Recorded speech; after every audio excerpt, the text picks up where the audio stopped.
Bonjour messieurs dames. Alors aujourd'hui on va vous montrer le X5 SC. Donc c'est un drone de la marque Syma avec une caméra. Caméra qui filme en 1280 par 720.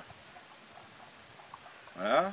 La télécommande, on a toujours la petite télécommande qui va bien, Syma, avec un petit écran LCD en dessous.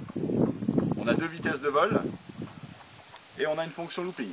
Voilà. Pour changer les vitesses, c'est ici, sur ce bouton-là. Pour faire des loopings, c'est sur ce bouton-là. Donc sur la télécommande, bon, on n'a rien de spécial. Hein, on a l'état des 4 piles LR6 qui sont dans la télécommande ici. D'accord. Là on a les trims, donc trim de gouverne. Hein, admettons le drone il est en l'air, il part légèrement vers la gauche, on met un peu de trim vers la droite. Vice versa de l'autre côté. Quand on entend un biplomb, c'est qu'on est au neutre. Là on a le trim de marche avant et de marche arrière. Voilà. Là on a le trim de gouverne. Pareil, tac. Et là, ce bouton-là, c'est pour mettre en marche la caméra ou la prise de photo. Si on pousse vers le haut, on prend une photo. Si on veut mettre en marche la caméra, on pousse vers le bas. Hop, ça veut dire qu'on est en train de filmer. On veut arrêter, on repousse vers le bas. Ça veut dire qu'on a arrêté la caméra. Donc il est alimenté avec une batterie 500 mAh, une petite lipo, 3,7 V. Voilà. Donc sur le site on vend des 600 mAh, ça fait 100 mAh de plus, donc on risque pas grand chose, et puis on a un petit peu plus de puissance pour gagner un peu plus de temps en vol. Hein, voilà. On va la brancher.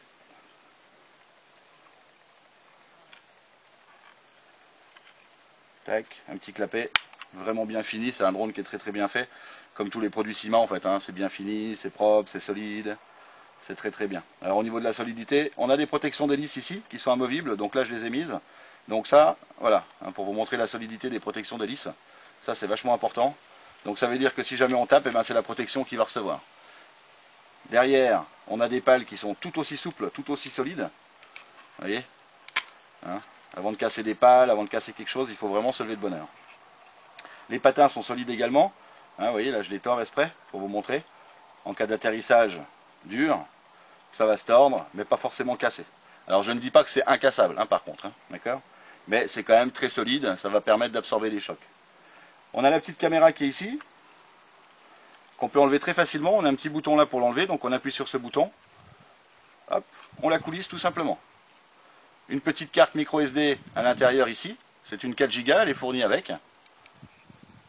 Et pour brancher, bon, bah, tout simplement on refait coulisser, tac, et on branche la petite fiche sur le côté là. Voilà. Un petit interrupteur ici, on-off, pour mettre en marche ou éteindre le drone. Voilà. Et on a surtout donc la différence avec celui-ci, pourquoi il s'appelle SC, parce qu'on a le mode headless, le mode CF. Le mode CF et le mode headless, c'est exactement la même chose. Alors, ça sert à quoi? Bah, ça sert que le drone n'a plus forcément de sens. Quand on est en mode headless, admettons, vous faites décoller le drone bien en face de vous, c'est important.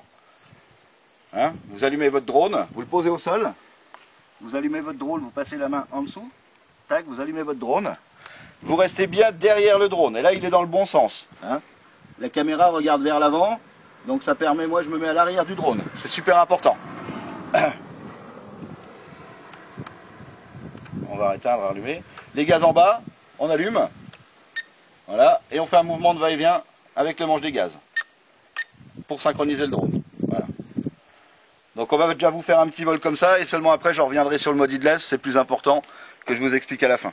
On va faire un petit vol, on va filmer également. Voilà, donc là je suis en vitesse 1, on a quand même pas mal de vent. Je me mets tout de suite en vitesse 2. Bon, il est très stable. Hein.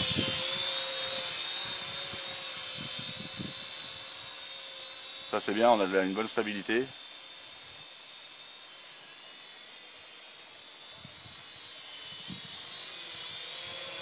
Il est bien équilibré, ça veut dire que quand on le fait tourner sur lui-même comme ça, il ne perd pas d'altitude.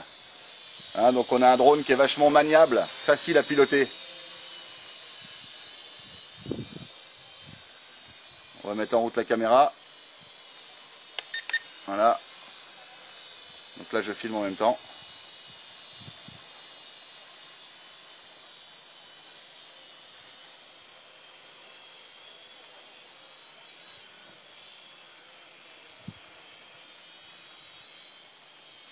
On a une portée à peu près de 100 mètres hein, sur celui-ci.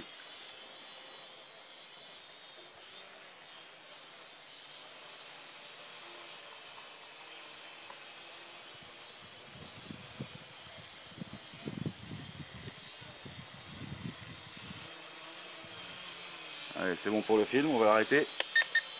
Voilà. On va vous faire un petit looping pour vous montrer un looping. Hop là. Looping sur le côté maintenant. Voilà.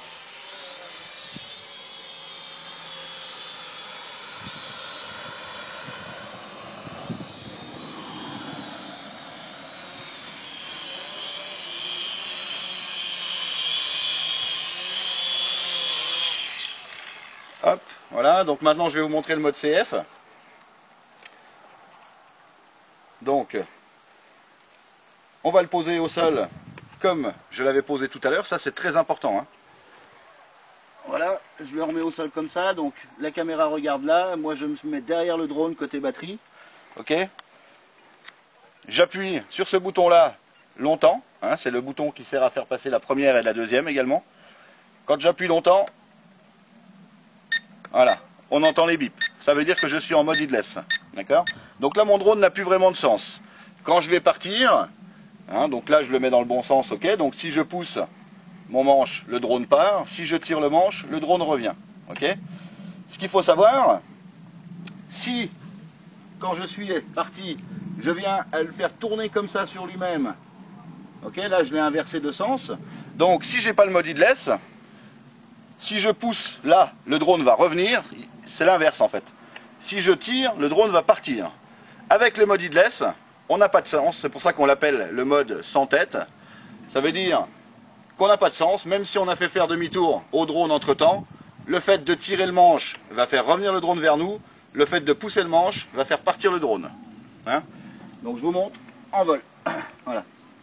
Donc là, le mode headless est enclenché. Donc là, je pars, je pousse mon manche, je pars, ok? Je vais sur les côtés, hop, voilà. C'est là où ça va devenir intéressant. Donc là, je vais lui faire demi-tour.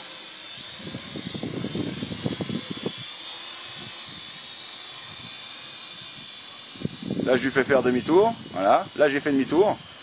Je pousse mon manche, le drone part quand même, d'accord? Et je veux qu'il revienne, je tire mon manche.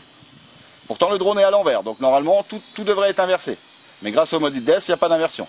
Je vais aller sur le côté à gauche en translation, je vais à gauche. Je vais aller sur le côté à droite en translation, je vais à droite. Je veux partir, je pousse mon manche. Je veux revenir, je tire mon manche.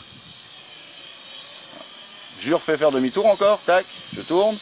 Voilà, pour vous montrer. Donc, comme j'ai le mode headless, là, je pousse mon manche, il part.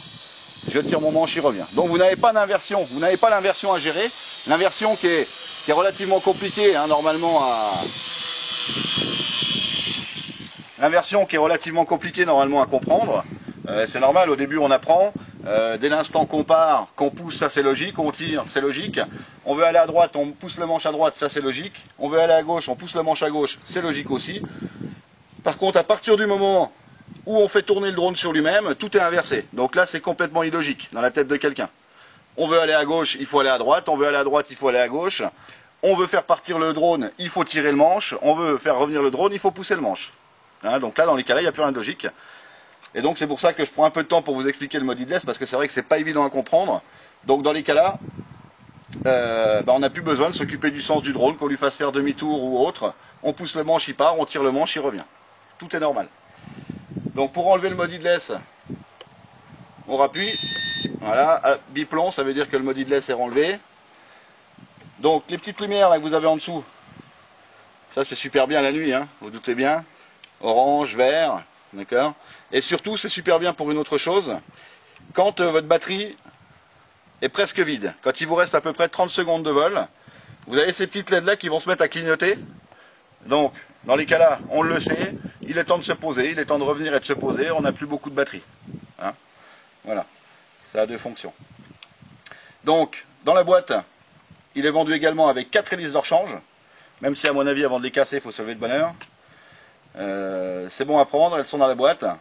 Vous avez 4 protections. Vous avez une caméra, une carte micro SD 4 Go et un adaptateur. un petit adaptateur pour mettre la carte micro SD sur votre ordinateur. Ou sur votre tablette ou autre. Voilà. Donc on a fait le tour.